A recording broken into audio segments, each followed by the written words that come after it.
Here we go.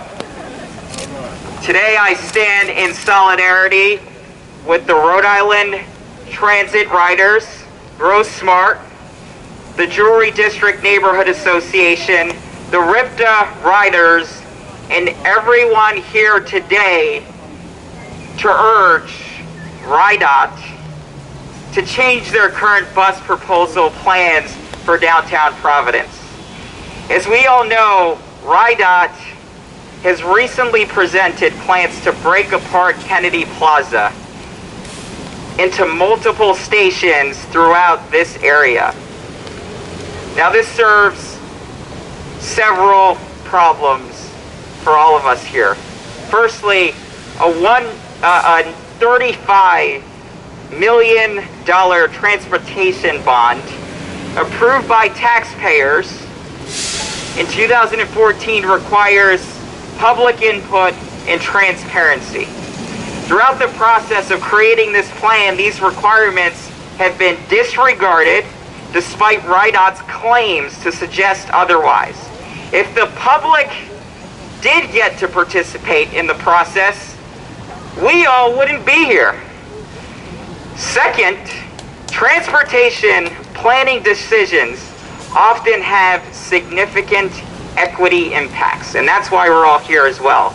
The multi-hub bus transportation proposal will disproportionately, as we know, impact people of color, low-income folks, seniors, folks who are just trying to get their groceries, folks who are just trying to go to work, and that is why we're also here today.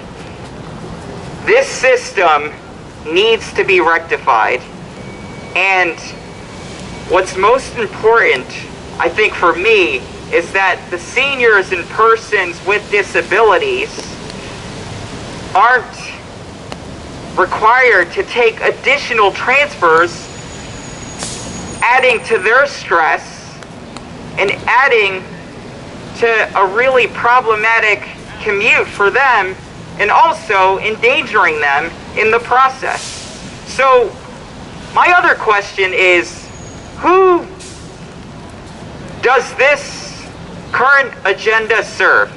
Because let's be clear, a bunch of private stakeholders having private meetings, that's not public input.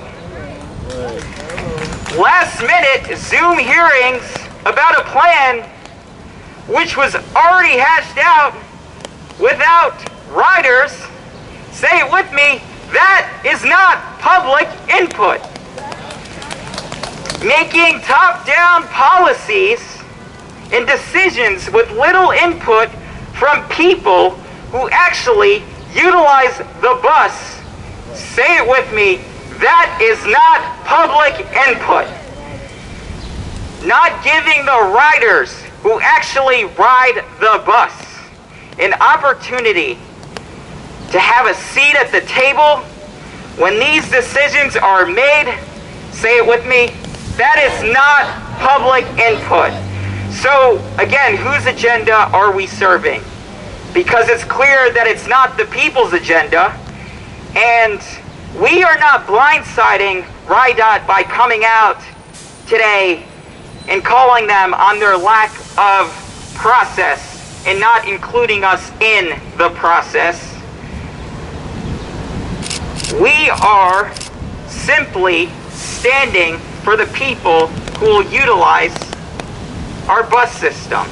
And if they have a plan for riders, the riders deserve a seat at the table.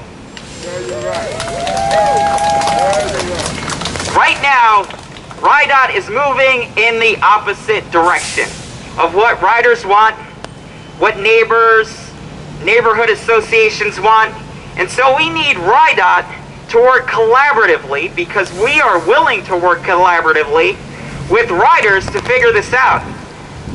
And we need to leave the boardrooms and get on the bus.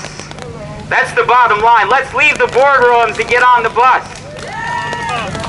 Every day, RIPTA riders depend on the bus system to get them where they need to be. The bus system plays an integral role in their day-to-day lives. I'm someone who has ridden the bus hundreds and hundreds of times. And that's my experience as well. And any plans to rearrange the system should be made with the utmost attention to the needs of the riders. These plans do not take everyday riders into consideration and will only serve to further complicate the commutes of the people here, all of us. Whether it's to schools, whether it's to the grocery store, whether it's to work. And for these reasons, I urge RIDOT to reconsider their plans and take into account the public flood of opposition. Everyday riders should be at the center of the decision-making process when it comes to the bus system in downtown Providence, because nothing about us should be done without us. Let's say that again. Nothing about us should be done without us. Let's say it again. Nothing about us should be done without us. Nothing about us should be done